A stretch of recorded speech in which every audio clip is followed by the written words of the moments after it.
నమస్తే, welcome to Telugu capital TV. నేను మీ advocate Sasikanth. వాళ్ళు నాతో మా కొలీగ్ అడ్వకేట్ శ్వేత గారు ఉన్నారు. నమస్తే మేడం. నమస్తే సార్. మేడం, మనకి ఇప్పుడు లేటెస్ట్ ఒకటి కేసు వస్తుంది జరిగింది. Complaint doesn't constitute sexual harassment.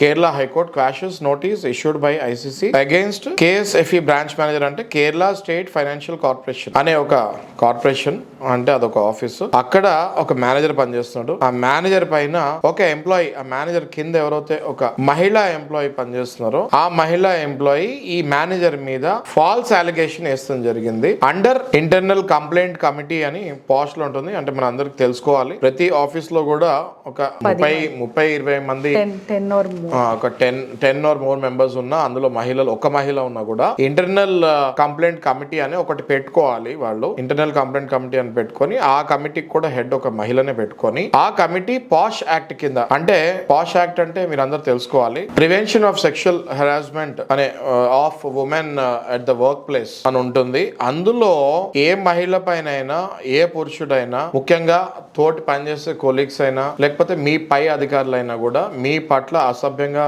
Sexual గా ప్రవర్తించినప్పుడు వాళ్ళ మీద ఇమీడియట్ గా కేసు చేయొచ్చు. అండ్ ఈ పాష్ యాక్ట్ అనేది చాలా సీరియస్. వెంటనే మీ ఉద్యోగాలు పోతాయి, సస్పెండ్ చేస్తారు, లేదంటే డిస్మిస్ చేస్తారు, జైలు జీవితం కూడా అనుభవించాల్సి వస్తుంది. సో ఒక మహిళ ఏం చేశారంటే ఒక మేనేజర్ మీద, ఏదైతే కేరళ స్టేట్ ఫైనాన్షియల్ కార్పొరేషన్ ఆ మేనేజర్ మీద ఈ పాష్ కింద కేసు వేయడం జరిగింది. ఈ కేసు వేసిన తర్వాత ఈ కేసు హైకోర్టులో ఆయన ఎవరైతే మేనేజర్ ఉన్నారో ఫాల్స్ అలిగేషన్ అని చెప్పి క్వాష్ చేస్తాం జరిగింది. దాని గురించి మీరు ఏం చెప్తారు మేడం? సార్, ఇది sexual harassment of women at work place prevention, prohibition and redressal కింద, ఈ యాక్ట్ కింద ఆ అమ్మాయి, ఆవిడ ఒక్కలే కాదు, ఇంకో 10 మంది, ఆల్మోస్ట్ 10 మెంబర్స్ దీంట్లో ఉన్నారు కంప్లైంట్స్. ఆయన పైన కంప్లైంట్ ఇవ్వడం జరిగింది మేనేజర్ పైన. ఎందుకు అనంటే మేనేజర్ మీ టార్గెట్స్ ఎందుకు రీచ్ అవ్వలేదు అని పిలిచి అడగడం జరిగింది. వాళ్ళందరికీ మెమోస్ ఇష్యూ చేశారు, మీరు టార్గెట్స్ రీచ్ అవ్వలేదు, ఎందుకు ఎక్స్ప్లెనేషన్ ఇవ్వండి అని. కరెక్ట్. వీళ్ళు వెంటనే యూనియన్ ని అప్రోచ్ అయ్యి అక్కడి నుంచి వేరే, అసలు ఈ ఎక్కడైతే ఈ బ్రాంచ్ ఉందో ఈ బ్రాంచ్ కి సంబంధం లేని ఒక ఎంప్లాయీ,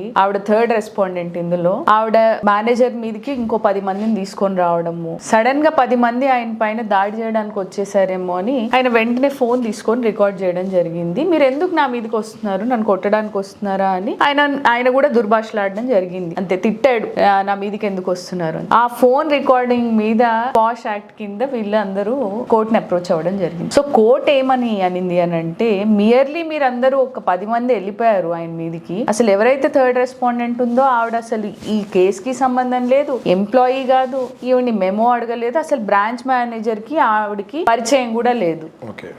సో ఇది ఎట్లా maintainable? Sexual harassment at work place అని అంటే అన్వాంటెడ్ అప్రోచ్ కానీ, మిమ్మల్ని హెరాస్ చేసినట్టు కానీ, లేకపోతే ఆయన యూజ్ చేసే లాంగ్వేజ్ కూడా సెక్షువల్లీ మిమ్మల్ని టార్గెట్ చేస్తున్నట్టు, అబ్యూస్ చేస్తున్నట్టు ఉండాలి. మీరు ఇచ్చిన ఎఫ్ఐఆర్ ని గమనిస్తే, ఇక్కడ కంప్లైంట్ అనేది చూస్తే, ఇది ఏది పాష్ కి అట్రాక్ట్ అవుతున్నట్లేదు. సో ఇది మెయింటైనబుల్ కాదు అని క్వాష్ చేయడం జరిగింది. అండ్ అంతేకాకుండా ఇక్కడ ఏదైతే కంప్లైంట్ ఇచ్చారో జడ్జి గారు అబ్జర్వ్ చేసింది ఏమన్నారంటే, complaint has been reproduced above does not have any allegation of physical contact and advances, a demand or request of sexual favor or making sexually colored remark. అంటే judge గారు, justice decay Singh గారు ఏమన్నారంటే, single bench judge గారు ఏమన్నారంటే, అసలు ఈ మీరు ఇచ్చిన కంప్లైంట్ లో లేకపోతే ఎవిడెన్సెస్ లో ఎక్కడ ఫిజికల్ కాంటాక్ట్ గానీ, ఏదైనా ఫేవర్ అడుగుతాం గానీ, ఎటువంటి మీ మీద సెక్షువల్ రిమార్క్స్ గానీ చెప్తాం కూడా జరగలేదు. ఇది ఏ రకంగా మెయింటైనబుల్ అవుతుంది అని చెప్పేసి ఈ కేసుని డిస్మిస్ చేస్తాం జరిగింది. విన్నారు కదా మీరు, ఇట్లాంటివి చాలా జరుగుతున్నాయి. మా దగ్గరికి రీసెంట్ గా ఒక కేసు వస్తుంది కూడా జరిగింది. ఆ కేసులో